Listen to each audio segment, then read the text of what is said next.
All right, friends, it's T, and I'm back, broski, with a new video. It's on Wolf Coaching, man. So I saw this video a while ago.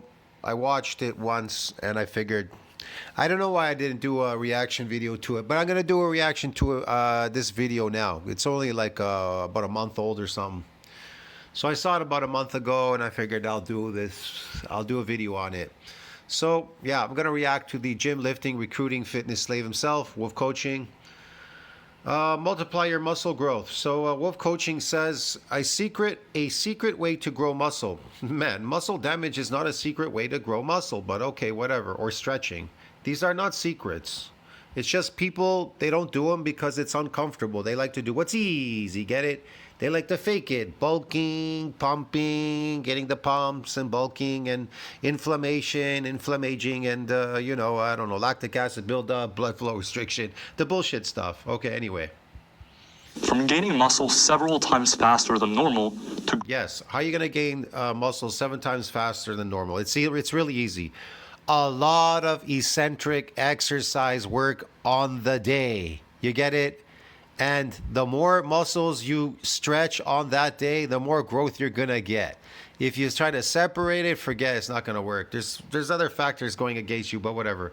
We'll talk about it in this video. Growing without lifting at all, exercise science has discovered many things about muscle. Yes, you could grow muscle without even lifting. It's really easy. I told you before, you could sit on your feet with your legs bent in a stretched position, or your legs lengthened out in a stretched position and sit like that for an hour watching a movie. I don't know.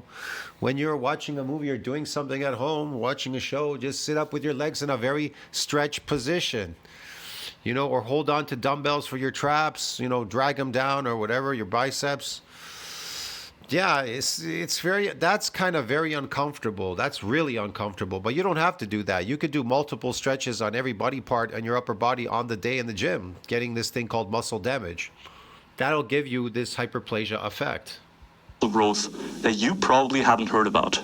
Let's start with stretching. Did you know that static stretching... Yeah, if you sit like this, like what he's doing right now, you could literally do this. Sit every day like that and watch TV for watch your show for 1 hour, whatever you're doing at home. Every day, just do that for an hour.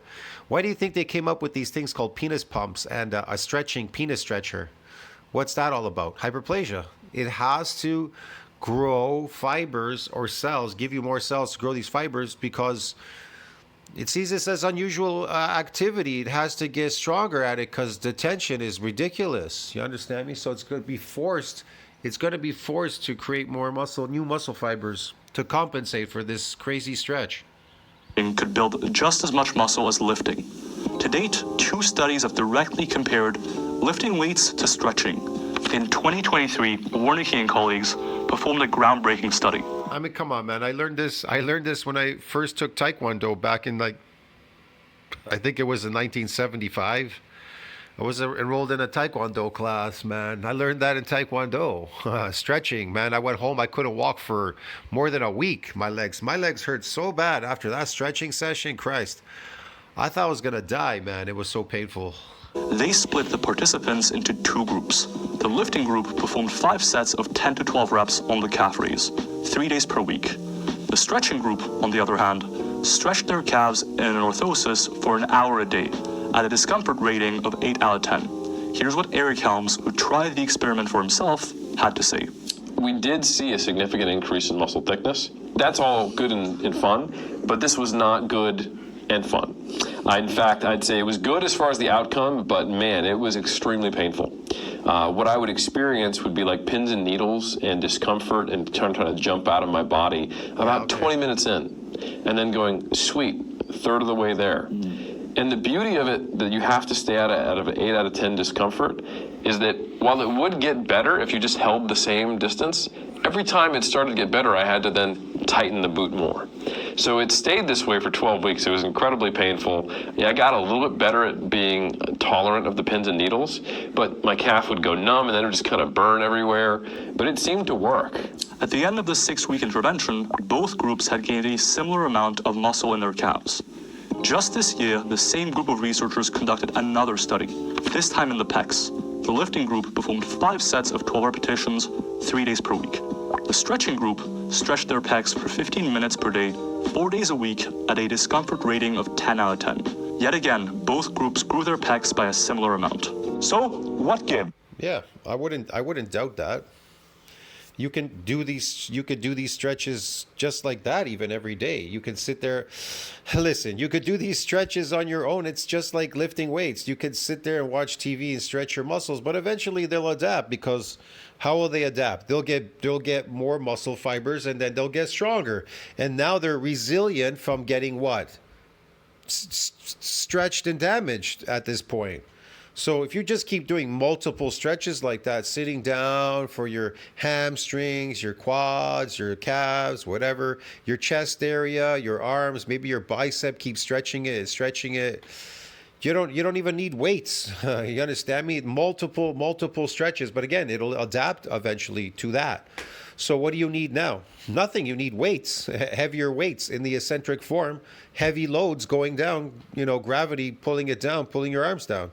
So then you can get the deeper, weaker muscle fibers. They'll get stretched, they'll get damaged, and then they'll come back bigger and stronger, and they'll grow more muscle fibers.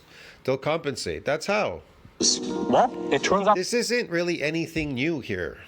that stretching can build just as much muscle as lifting weights. It can. Of course it can. I learned that in Taekwondo in 1975.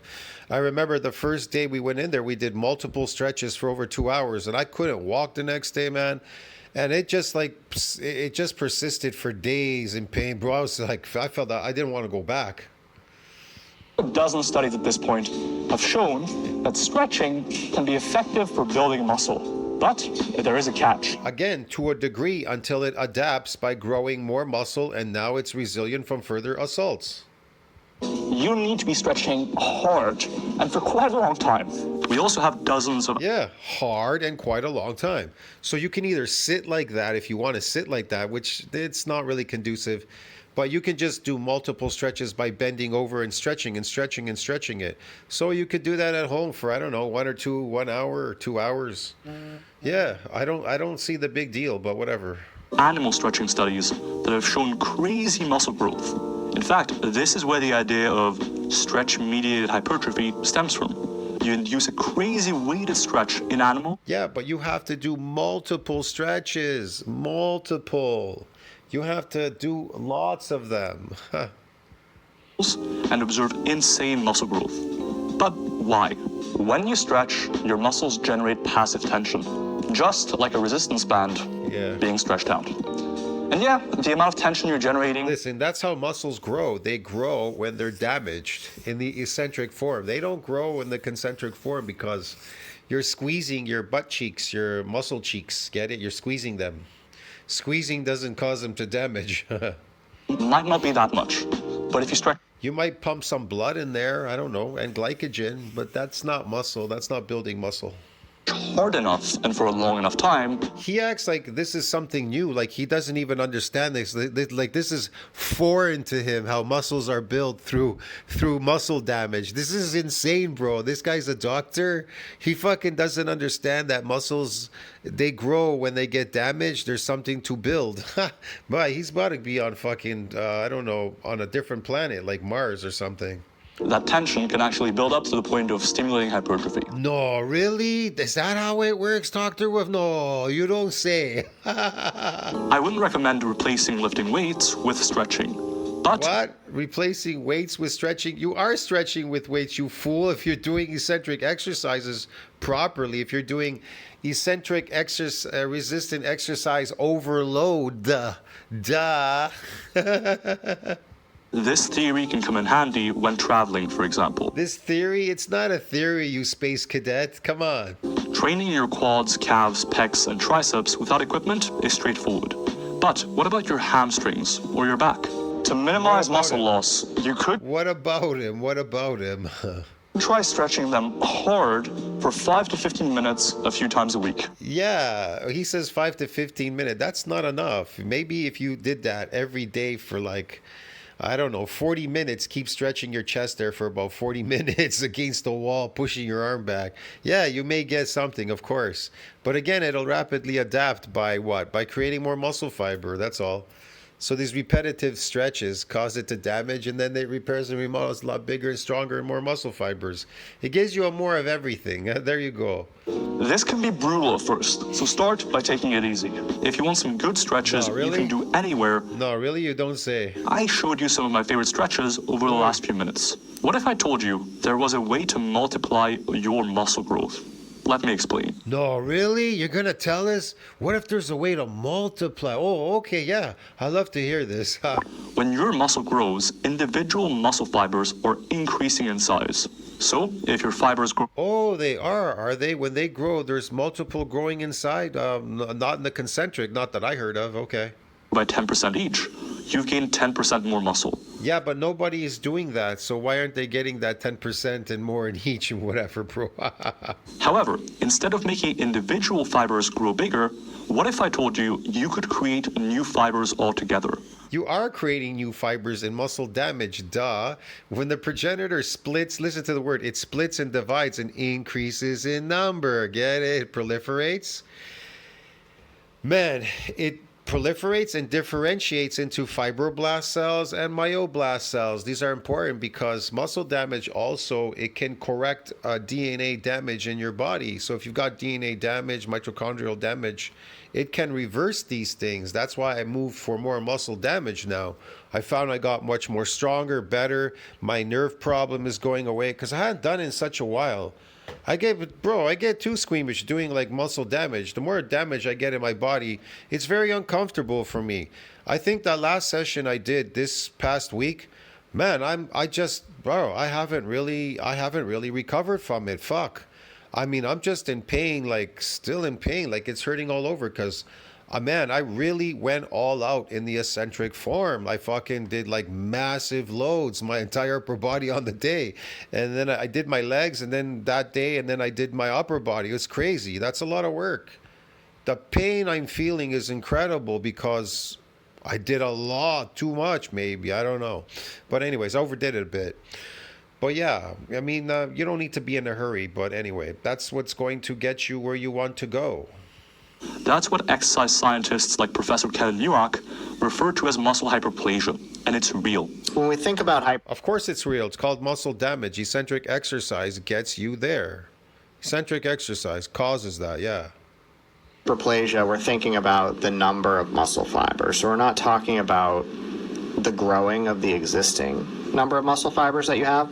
Well, they'll grow as well. The existing ones will grow. You'll get new ones, and then they got to grow too because they got to size up, right?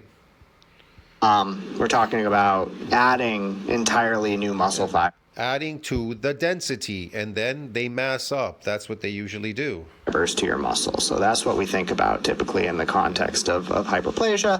And, hyperplasia is a process that happens early during development in your muscles. Of course. Like there's primary and secondary myogenesis. There's a point at which you add a bunch of new muscle fibers. But then those muscle fibers, once they're there comes a certain point where you're just making them grow and you're not adding new ones in order to make the whole muscle grow, right? In fact, there are animal studies where stretching and lifting both cause muscle hyperplasia. Yeah, stretching and lifting. Why? Because it causes muscles to damage, and then they come back and repair a lot bigger and stronger, and then they add to the density by creating more fibers. Studies have also found that bodybuilders and athletes have more muscle fibers than untrained controls. Of course they do, man. They have to, because they're doing sometimes a lot of unaccustomed things that they're used to doing. That's how they progress in lifting. So I'm not saying that people are entirely getting sarcoplasmic muscles. They're definitely getting some muscle, not a lot. But usually they don't realize that it's coming from their unaccustomed exercises. Every time they do something they're unaccustomed to, they get this damage. They're not really paying attention to it, but it's there. See what I mean? But not everybody. But if you want to, you have to keep repeating that if you want that to keep coming back. So you have to do something specific to get it, to keep it on a roll. Fortunately, randomized controlled trials on the subject are hard to come by, since they require you to cut out a large chunk of muscle. As a result, even experts aren't... Yeah, but if it happened in animals, it happens in humans too. They already know that. We're animals just like other animals out in the kingdom. You don't have to cut a human's leg open to find out whether hyperplasia or not. They kind of already know that. They've done these graph things too. They can see it. I mean, there was a study. I put a video up a while ago. There's a study, this YouTube channel. They do studies on hyperplasia, hypertrophy, whatever, satellite cells and everything, muscle damage, yada yada. They can see it. They can see it on there. They see the growth. They're talking about it. So yeah, they know it exists. It works. Whatever. Unsure as to whether muscle hyperplasia can even occur in adult humans from lifting. I'm sort of the Of course, man, this is ridiculous. If it could happen in every other animal out in the kingdom, the humans are the only animal it can't happen to. Of course it happens to humans. They get damaged and then there's a hyperplasia effect, but it's the multiple stretches that cause it. It has to be damaged to go through that. opinion that if it is happening in humans, it's usually in an extreme scenario. Yeah, extreme scenario. Eccentric overload training. That's a very extreme scenario. It's not something people do often in the gym because they're doing concentric exercising. I would think in a response to really intense resistance training, maybe intense resistance training. That is intense resistance training when you're doing 100% of your lift ability in the eccentric form. Because remember, you can take more load eccentrically going down with gravity than going against gravity. That's supplemented by anabolic steroids. I love him, man. But being supplemented by anabolic steroids, what does that have to do with anything? They don't damage your muscles. You got to lift weights to damage them. And it's not a mechanism of growth that I think is probably common to most conditions in humans.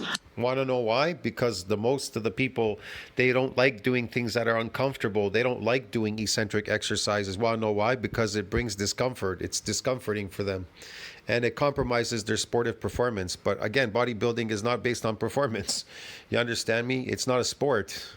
So they don't understand that. They think it's about performing in the gym, throwing weights up and down, doing weird shit. That's not bodybuilding. But they think it is. They think pumping their muscles and throwing weights around and showing off to their friends in the gym about being a small, strong guy and all this bullshit. They think that bodybuilding is a sport, and it is not a sport. And that's why everybody fails at bodybuilding. 99.9% of people fail in gyms, and just walk around, you'll see them. They're all failing. They're not building their bodies. That's why they're all complaining. They got to take steroids. They got to take these powders, drugs, and everything, and do a bunch of weird shit. In contrast, it seems relatively clear that taking steroids can induce muscle hyperplasia. No, it can't. It can aid in lifting something heavier so that you could cause more muscle damage in the eccentric form. That's what steroids could do by boosting boosting unnatural strength to move heavier weight. That's all it can really do. See what I mean? That's it. Dramatically benefiting muscle growth. But how can we naturally activate muscle hyperplasia? Well, there are two hypotheses. Yeah, doing eccentric exercise, overload training. That's how you induce it, by damaging muscle fibers. See this graph here? They show you. This is how science finds out. They know you're getting hyperplasia. They can see it. They don't need to cut your muscle out. The leading hypothesis is called... Here's the thing. I told you before, the fitness industry, the government, the fitness industry, and everybody, they don't want you to know how to build real muscle because it can reverse aging. It can make you young, reverse a bunch of stuff. You can get more cells and extend your lifespan. It'll reverse aging because why? Because it says... eccentric exercise has the ability to turn old muscle into new muscle. If it could do that, you turn new again. Get it? You regenerate. It's based on regeneration, muscle regeneration. The government, they don't want you to be big and strong. They want you to be a small, strong guy lifting a heavy weight in the concentric form. That's all they want. So they can topple you. The police come and they beat you up. They don't give a shit if you lifted a heavy weight. All right? They're going to beat you up because you're small and you're weak. That's it. They don't want big people trolling the streets. Either they're arresting big people in Sweden. Fiber splitting. When a muscle fiber experiences a large degree of muscle damage, this can cause the fiber to split. That's hyperplasia, right? If it gets a large amount of damage, what happens? It splits. There you go. That's hyperplasia. Muscle fiber turns into two. The second hypothesis is the satellite cell hypothesis, which doesn't have as much evidence. What do you mean doesn't have much evidence? Muscle damage causes the activation of the satellite cell, and it splits, divides, and increases in number. And it donates its nuclei to support further muscle growth. It does a bunch of stuff. Muscle cells have what are called satellite cells. Yep. As the name implies, these are cells that hang around your muscle cell and play various roles. Upon exercising, these satellite cells can fuse to create a new muscle fiber. In both of these scenarios, a large degree of muscle damage is what initiates this physiological phenomenon. While we have lots of research in various animals, we don't have perfect research in humans. Since most studies are observational, they simply look at differences in fiber numbers of different populations, who either exercise or don't. We can't clearly say exercise Okay. can create new muscle fibers in adult humans. However, causing Why is that? muscle damage seems to increase the chances of it occurring. That said, Yeah, it does increase the chances of it happening when you damage muscle fibers. That's where it happens. Hello, it's kind of obvious. It ain't gonna happen when you squeeze them concentrically. experts like Kevin aren't even convinced it's something you should chase. We're beginning to get. See, he doesn't think you should chase damaging your muscle fibers and growing muscle. He thinks you should do concentric pumping and just chase the pump. Get it? Bulk diets and pumping glycogen in your muscle. Okay. Get more clarity on the prevalence of it and when it does happen through studies that involve. Yeah, Mansky. Okay, whatever. Just type it up in Google, man. It tells you everything about bulk diet. What is that? Sarcoplasmic hypertrophy. Boom, yeah. Man, concentric exercise is associated with a loss of sarcomere number of muscle fibers. Well, then if eccentric is associated with an increased sarcomere number of muscle fibers and myofibrils and more fibers and everything, and it activates the satellite cell to donate its nuclei and a bunch of stuff. Does lots of stuff, eccentric exercise, man. It wears off fucking senescent cells, myogenic decline, turns old muscle into new muscle, can reverse DNA damage, clean up shit. It can do so many things, bro. You have no idea. It's superior to concentric in every damn way, broski. Of muscle damage, because that seems to be the instance where you get these things starting to occur, the appearance of new muscle fibers, but that's usually the product of like muscle damage and like a more of a sort of regenerative response to a muscle being severely damaged. Yeah, no kidding, Sherlock. And whether or not that results in you having more muscle fibers that then lead to your... Isn't that what bodybuilders do in the gym? We're damaging muscles. Aren't we damaging them anymore? Or are we just pumping them up? I know. We forgot. We don't do that anymore. The new generation doesn't do that anymore. They pump up muscles. And they run around and they lift concentrically so they can scream and yell at the big people and say, "Look at me, I'm a small, strong guy." Muscle getting bigger and stronger, I think, is probably not likely. A muscle getting bigger. I like that word, bigger and stronger. So we're getting stronger. Oh, okay. That said, if you wanted to try to stimulate muscle hyperplasia, your best bet is probably to vary exercises every few months. Yeah, well, it's not going to happen with that lightweight on the load. There, it's too light. You got to use more load on the down force than on the up force. This will increase muscle damage since your body isn't accustomed to the novel exercises. Yeah, not accustomed to novel exercises. What's a known fact of unaccustomed exercise? Known to cause what? Widespread muscle damage. Okay. Eccentric only exercises and training closer to failure can also... There you go. Eccentric only exercises. Okay, you could do those only, or you could do it repetitively. Be good ideas in this regard. Why is he going all the way up? That's not eccentric. That's concentric, you dumbass. He went like this. He was squeezing his butt cheek again at the top. No, it's at the bottom, you fool. Looking for the most effective exercises, you'll want to check out Myodapt. No. Myodapt is the smartest... No, I don't want to check out your apps, dude. I'm not interested. Upon recovering and resuming regular exercise, your body has the ability to regain muscle very quickly. Yeah. This is referred to... It does, but what if you didn't build any muscle? What if it was all sarcoplasmic hypertrophy muscle and you lost it? Then you went back to work out and you ate an artificial diet again called carbohydrates.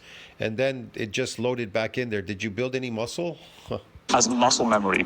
There are two definitions of muscle memory. Your muscle only has memory to a degree if the nuclei are still there. But if you never got any nuclei, if you never damaged muscle fibers, you never got any nuclei, all you got was like the sarcoplasm bigger, then you're not really, that's not muscle memory, bro. That's just glycogen loading. The first refers to your body's ability to retain motor skills for a very, very What's with the booty shorts, man? Those things are so short. If they got any shorter, it looked like a mini dress. long time. The skill of riding a bike, for example. The second the skill definition of riding refers bike. to your muscle's ability to remember being bigger. So the thought process here is as the muscle grows, I like this guy. Remember to being bigger. I remembered nothing. There's nuclei there, and when you eat protein, they expand because they synthesize protein. That's what they do. They don't remember they were bigger. They get bigger when you eat protein. If you don't eat anything, they're not going to get bigger. They're not going to hypertrophy. nuclei get added to the muscle fiber, and Yeah, but sometimes they don't get added to the muscle fiber if you don't damage it. The only time most people get is when they're unaccustomed. But what if you eased into your exercises and you didn't get any damage? You just kind of ease into your exercise. You keep going to the gym. Did you get any nuclei? No. Because where did nuclei come from? A unique feature of eccentric exercise is that what? Untrained subjects get stiff and sore the next day due to what? Muscle damage. Okay, if they were untrained and they did something vigorous on the day, yeah, they may get some damage. But if they went there and they just did a frivolous workout, they may not have gotten any damage or nuclei, and they just kind of eased into their workouts and now they're adapted. that supports the growth. But then when you atrophy, Yeah, of course, muscle damage supports the growth. Without muscle damage, there's no growth. Kind of obvious, duh. so if you stop exercising, your muscle fibers get smaller. Whatever the I never saw that. I never really saw that in me. When I stopped exercising, they got smaller. I would say I lost some muscle because I definitely stopped exercising. It was because I was drinking alcohol, partying, having sex, and doing weird shit, bro. I was living the life, get it? So I didn't have time for any of that shit anymore. So I didn't care about it. But when I got to a certain level, I noticed it always stayed at 240. It always stayed at 2. Would never go below 240 or above 240. It just stayed there. So I knew that was pretty solid muscle. the case may be that you would maintain the nuclei that you kept, or the nuclei that you gained the first time. So even though the muscle fiber got smaller, it would just have more nuclei in it. Yeah, but if you abstain from lifting for such a long time, those nuclei, they can atrophy as well. They can go away. They can go away. The thought process is that when you go to retrain, that you wouldn't have to go through that whole process of adding nuclei again. You already added them, they're already there, and so then the muscle can kind of expand and grow. Okay, so what does that mean? Well, if you're untrained, if you did it vigorously, wouldn't you get this damage again? Then you get another donation of nuclei, or would you? See, that's the question, right? See what I mean? So what happens? You have to keep progressing to get more nuclei. Your body's not going to give them to you.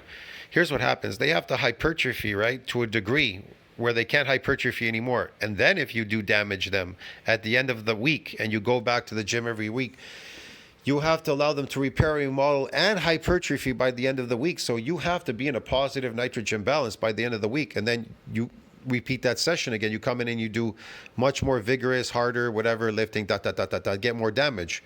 And then you have to repeat that cycle again, repair and remodeling. You need to be positive nitrogen balance. And then you have to allow them to hypertrophy by the end of the week. If they don't hypertrophy and you go and damage muscles again, they may not give you a donation of these nuclei. Get it?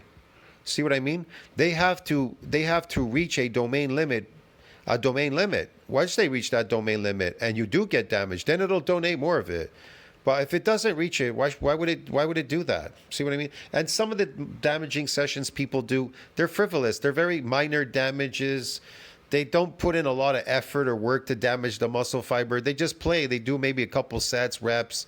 They're really not sure what's going on there. They might be minor damage. You don't know how much damage you have. You have to do a lot of damage to get real growth. So you really have to work hard at it to damage it, to get it to really grow. Man, if you just did a couple sets, maybe you didn't do that before and you got some minor damage, it may just disregard it, not really give you anything there. It may or may not. It's really dependent. Again, more quickly. A group of researchers in Japan conducted several studies on the concept of muscle memory. In their studies, they Yeah. split participants into two groups. What A about it? continuous training group who trained consistently throughout the whole study, Okay. and an intermittent training group who trained for a few weeks and then took some time off. Okay. As you'd expect, during their time off, participants in the intermittent training group lost muscle. However, upon resuming training, they gained muscle up to faster than the continuous training group. Okay, so they gained muscle 4 times faster than the trained group. Want to know why? Because they call that the rebound effect. So they took off some time, a lot longer than usual. They took off a lot more time. All right? And so maybe it kind of atrophied a bit or flattened out a bit or whatever. And then they came back and hit it again and boom, they got more muscle growth. Well, that happens. They call that rebound effect. Okay. That's nothing new, bro. Yeah, is this thing counting? Yeah, there's nothing new there. This is clear evidence for the concept of muscle memory. But how does muscle memory work? I don't know, man. What if it's glycogen? Why can we regain muscle so much faster? There are two schools of thought. To explain, visualize a muscle fiber as a cylinder. No, you can only gain back that small amount of muscle that you built when it was damaged. If it didn't get damaged, you're not rebuilding that muscle. And it's probably minor, maybe 1 pound, 2 pounds or something in the beginning. 2, 3, maybe 4 pounds. Something like that. I don't know. There's thousands of little factories called myonuclei where muscle growth occurs. These myonuclei contain the blueprints to enable faster muscle growth. Yeah, sure. The myonuclear domain theory states that each individual myonucleus can only oversee so much muscle real estate. So, to keep the fiber growing, new myonuclei need to be added. The addition of myonuclei can present a bottleneck to the muscle growth process. Yeah, so we don't want that. So what we want to do is cause multiple damage on the day to every single body part in the upper body. Why? So we can induce muscle fiber hyperplasia. That's the idea. And not only that, but we'll cancel out the repeated bout effect, because if we split it up, the repeated bout effect will prevent us from damaging other body parts. So we do everything on the day. That's why it's very taxing. It's extremely difficult to do your upper, middle, lower chest, all angles of your back area, your shoulders, your arms, your forearms, your abs, your neck on the day. That's a lot of work for some people, man. You know, that's a lot of, if you're doing like a 5 by 12 for every muscle group and you're doing heavy eccentrics moving through the exercise, it's a lot of work, dude. There's a lot of damage going on there, a lot of weakness coming on and a bunch of stuff. Yeah, a lot of people, they can't handle that. It's a technique. You have to get used to it. I don't know. I got used to it, so it doesn't really bother me. You get used to it after a while. If you don't add new myonuclei, the muscle fiber can't keep growing. Yeah. When you lift weights, Yeah. If you don't add more nuclei, the muscle can't keep growing. And that's why nobody's growing in the gym, because nobody's doing any eccentric damaging exercises. And so they're not getting donations of nuclei and their muscles aren't growing. So what do? Bulk diet. They do sarcoplasmic training in the concentric forms. Butt cheek squeezing. They're squeezing their butt cheeks. Get it? Their butt cheek muscles everywhere. They squeeze them so they can pump glycogen in there, called sarcoplasmic hypertrophy, phony muscles. stem cells around the muscle are activated. These stem cells fuse and Yeah, but you're not activating them. They do. They get activated through muscle damage. But you're not damaging, you're squeezing. You're squeezing muscles. contribute a new myonucleus to the muscle fiber, allowing it to See the black guy back there? He's rowing. He's squeezing muscles. He's not damaging them. keep growing. Let's say you got injured and had to stop training. While the muscle fiber would shrink and get smaller, myonuclei, which contain the blueprints for growing muscle, stay around. Yeah, but what if you didn't get any nuclei? That was what was that? That shrunk. The sarcoplasm shrunk because sarcoplasmic muscles. For months to years. Since these myonuclei stick around, they serve as a catalyst for regrowing lost muscle much faster. That's the myonuclear Only the muscle that they built to begin with. That's about it. And it's very little. domain theory in a nutshell. There is a second hypothesis, though. Yeah. Epigenetic modifications to existing myonuclei. So we all have essentially the same set of genes. Yeah. But how they get controlled and accessed and expressed can change based on the different layers of control above the DNA. So things like DNA methylation or histone modifications, or all these things that are related to more the structural component of how DNA is organized. That can be modified, that allows genes to be expressed in different ways. And so the thought process with epigenetics is that you may epigenetically change the nuclei that you have so that when you go to exercise again after a long layoff, that the genes that were important for growth the first time are easier to access and can cause you to grow again more quickly when you start retraining. Instead of adding new myonuclei, epigenetic modifications are about improving the blueprints inside your myonuclei. In all likelihood, both of these are actually happening side by side, contributing to your muscle's ability to regrow. Muscle memory is a godsend. Life happens, you get injured, demotivated, or you get sick. You lose muscle. Your body has your back. Get back into working out, and you'll quickly reach your prior physique, around 2 to 4 times faster than how long it took you to build up that muscle in the first place. Muscle memory also... Yeah, but it's not all muscle. You got sarcoplasmic muscle. There are a lot of people because you're pumping. You're not doing any eccentric exercises anymore. They've adapted because they're light.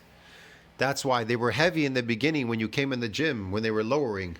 But then you've adapted, and they're light all the time, going down.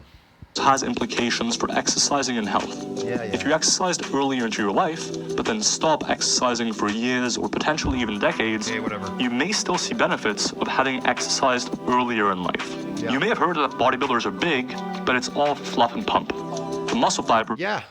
You might have heard that bodybuilders are big, but it's all fluff and pump. It is fluff and pump because they're not doing eccentric overload training, dude. They're not damaging muscles.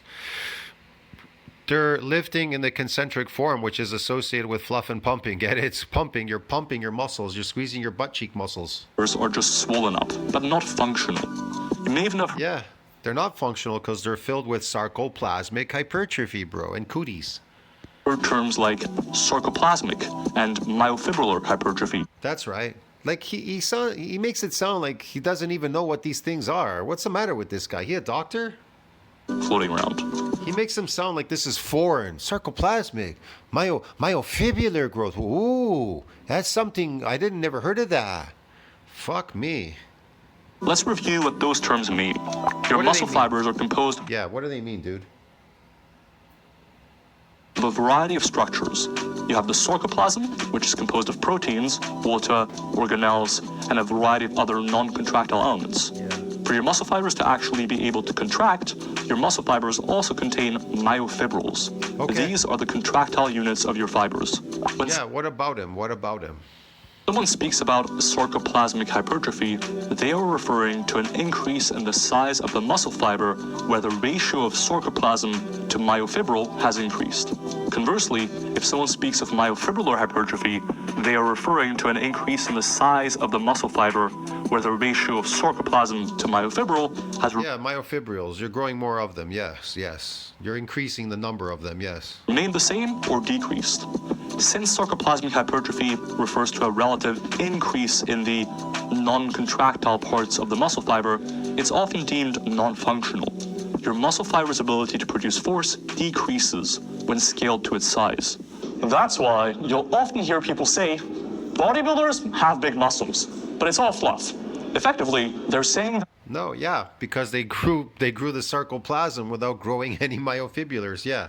Their muscles are big, but relatively weaker. Myofibrillar... Want to know why? Because they're doing concentric lifting. Even if they did lift a heavy weight, it's all concentric. You understand me? It's all based on performance. It's not based on damaging muscle fibers anymore. Just like everybody else in the gym, that's what everybody's doing. 99.9% of people, that's why they fail in gyms, because they're not properly doing it. They're not damaging their muscle fibers. So you can't get what you want if you don't do what is required to be done. Hypertrophy, on the other hand, means an increase in the contractile elements of a muscle fiber. So it's usually thought of as... Yes, increase in contractile. How do you do that? Muscle damage. Your exercises are frivolous. That's why they're not going to get you where you want to go. your muscle fiber's ability to produce force stays the same or actually increases relative to its size. The classic stereotype is that powerlifters have smaller muscles than bodybuilders, but they have more myofibrillar hypertrophy, making them strong but small.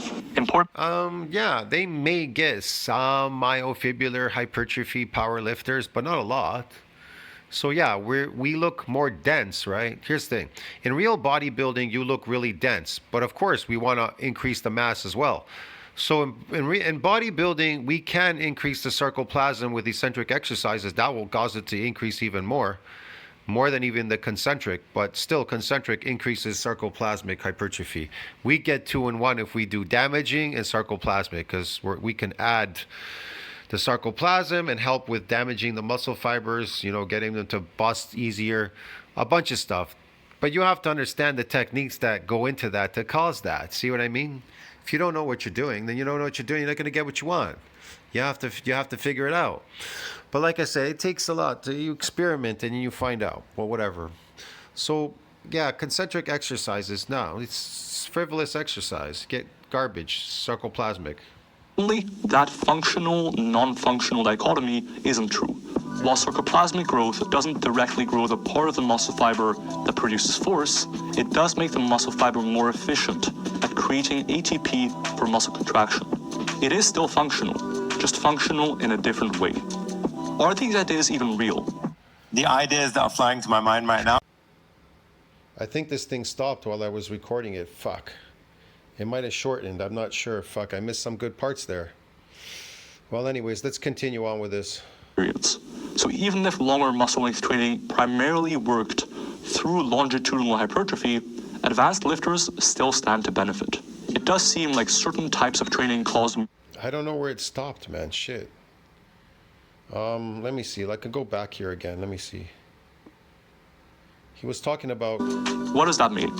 Your muscle fibers are composed... Yeah, like I was saying in the video, and I think this thing stopped recording. There is no cap when he's talking about this. Sorry, man. I think the recording fucked up. There is no cap. So when he says longitudinally, longer and wider, whatever, these sarcomeres, whatever, when nothing reaches a cap, as long as you damage it, there's no cap. It'll continue on. It'll create new fibers, and then they'll reach a cap, and then you damage them, they reach a cap, whatever. You need more nuclei. It's really easy. Damage the muscle fibers. There's no cap. Then it can continue supporting more growth. But if you don't damage muscle fibers, then there's a cap. The cap is where there's no damage. That's it. It's really simple, bro. Composed of myofibrils, which you can think of as long cylinders. Yeah. These cylinders are made up of sarcomeres, which are the functional units of muscle. Okay. In turn, sarcomeres are composed of actin and myosin, allowing your muscles to contract.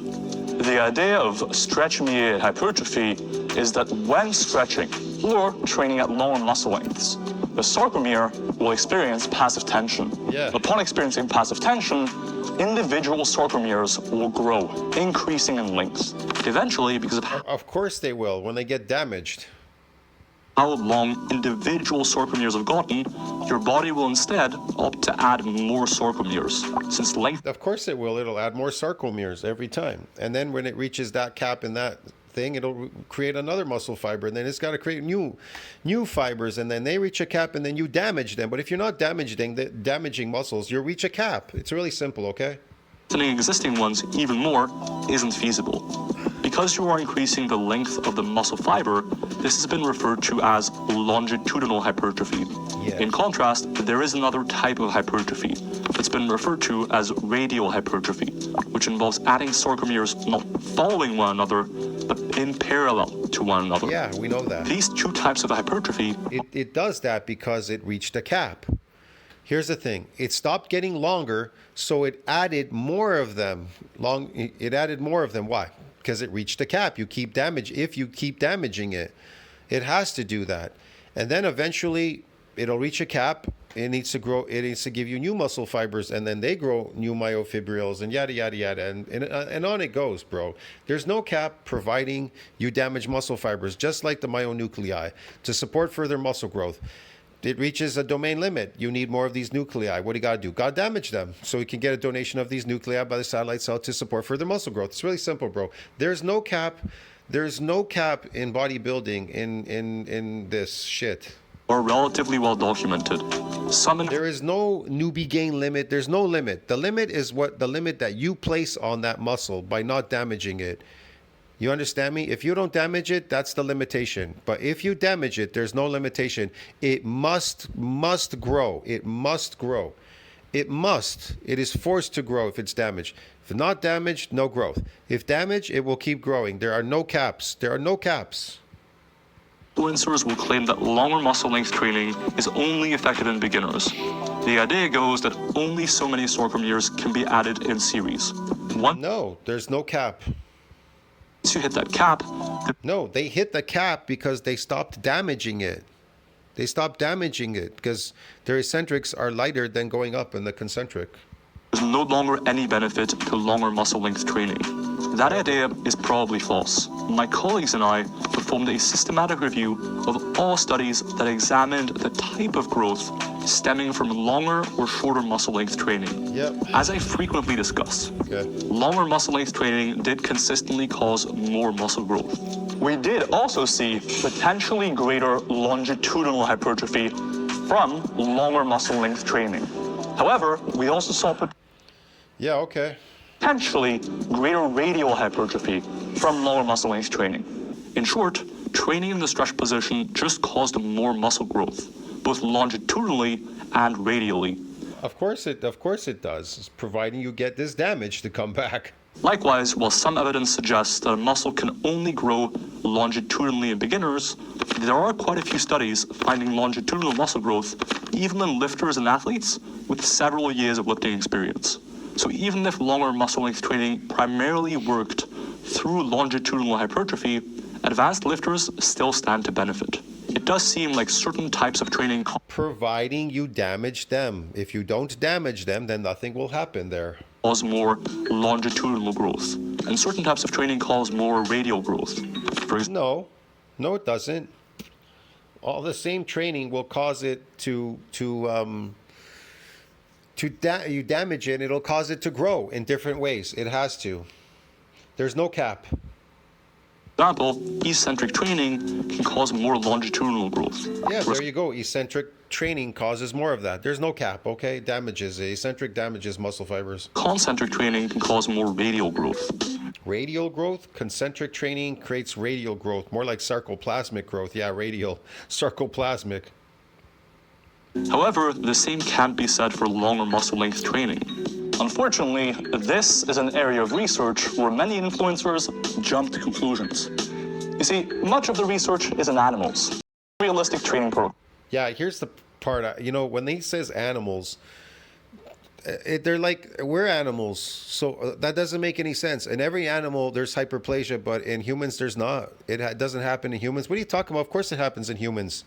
We're just the same animals as these animals. What are you talking about? In fact, that's where the term stretch-mediated hypertrophy came from. And yet, that concept is being used to describe the results from longer muscle length training in humans, which is a misnomer.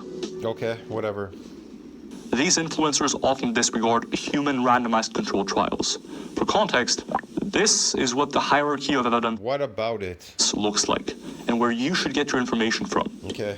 While future evidence may change this, for the time being, simply perform an effective routine based on the human empirical evidence on muscle growth from different training approaches. Oof, man. The reason I don't hammer down This is really boring, bro.